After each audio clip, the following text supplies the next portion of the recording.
Why is climate justice important? Because it is a common concern of humanity. Climate is an essential condition that sustains life on Earth. This implies common but differentiated cooperation among countries and actions on behalf of present and future generations, as indicated by the United Nations General Assembly. It is also important because there is a relationship between human rights and climate change. Climate impacts, such as deforestation, fires, floods, droughts, hurricanes, loss of biodiversity, and extreme climate directly affect the survival of the Earth's inhabitants and the exercise of human rights. There is a global interdependence between the destiny of nature and humanity. Allow me to tell you a story. A Category 5 hurricane hits Mexico, provokes catastrophic destruction along its way. You live in a vulnerable urban area and lost your mortgage home due to the floods. Your job has also been affected. All industries and businesses have closed. You try to repair the damages through your insurance company, but the insurance refuses for insolvency issues. The insurance company claims that this is an unprecedented and unforeseeable event and thus will not compensate you. Additionally, your bank tried to collect its credit. However, upon knowing about your insolvency, writes off the debt and transfers the cost to the government. To solve it, the bank and the insurance company are rescued by raising taxes. How unfair, right? Now multiply this event by a population of 20 million people, or by 130 million, which is Mexico's case. But not everything is lost. Just cogence is the answer. Climate justice was defined by Mary Robinson as something beyond greenhouse gases and melting glaciers to a civil rights movement, mainly led by indigenous people, civil society, local authorities, and other activists who seek to achieve climate justice by adopting a human rights angle and by fostering real civic participation. Thus, the role of just cogence becomes crucial when facing these dramatic circumstances, because it's needed to achieve environmental, energy, and climate justice. In my professional life, the law has been an effective tool to accomplish conflict resolution, access to justice, the preservation of peace, and the reconstruction of community. To this end, international law is essential to address global problems. Climate change is a global issue that can be solved through the adaptation of just cogence within international environmental and climate change laws. And what does international law say?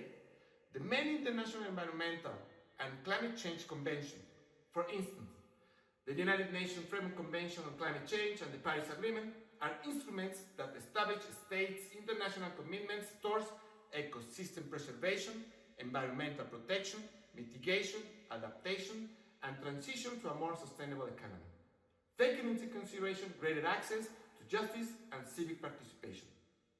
These commitments are necessary to respond to the challenges of climate change and climate justice, which seeks to solve conflicts between production models and unsustainable consumption habits, the inequitable distribution of global wealth, the unfair transition that limits decent work, the respect of the human right to international solidarity.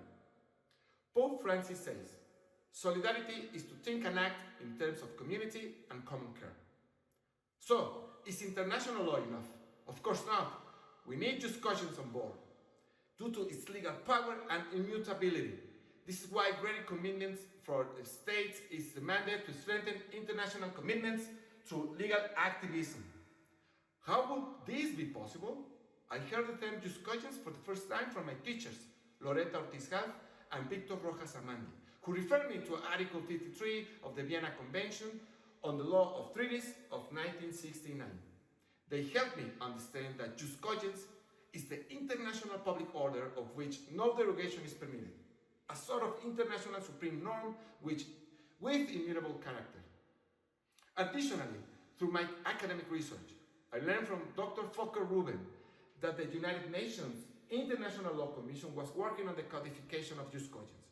Dr. Dirk Klaby, Special Rapporteur, is in charge of this project, which proposes a methodology for the identification, effects, and legal consequences of just cogence, as well as a non-exhaustive list of norms that could be considered just cogence. This list includes the prohibition of genocide, use of force, slavery, torture, racial discrimination, crimes against humanity, as well as the recognition of the right of self-determination and international humanitarian law. The International Law Commission defines jus cogens as imperative norms of general international law that reflect and protect the fundamental values of the international community. They are hierarchically superior to other norms of international law and universally applicable. Jus cogens norms are similar to the basic non-negotiable ethical principles with universal validity, to which Pope Francis refers in his recent encyclical Fratelli Tutti. Nevertheless, environmental and climate norms are still not considered jus cogens because of the lack of evidence regarding their acceptance and recognition by the international community of states. This is despite the catastrophic consequences of the destruction of ecosystems, the existential risk against humanity, and the UNESCO's Declaration of Ethical Principles in relation to climate change. I want to ask you a question. Isn't the environment a fundamental and universal value that must be protected by humanity? Yes, it is. What action is proposed then? To achieve the consent of the international community of states as a whole through legal activism, that's the word, legal activism, both internationally and locally. At the international level, request states to approve the classification of environmental and climate norms as jus cogens norms, as has been proposed by the International Law Commission.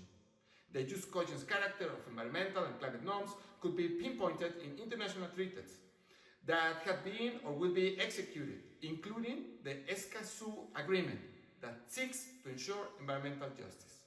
At a local level, lawyers and other figures involved in legal disputes can argue before judges that environmental and climate norms should be treated as jus cogens norms. This way, the judicial branch might eventually render resolutions based on jus cogens and declare null and void those acts against and rulings against it. Additionally, the states should condition their international assistance to other states to the compliance with these peremptory norms.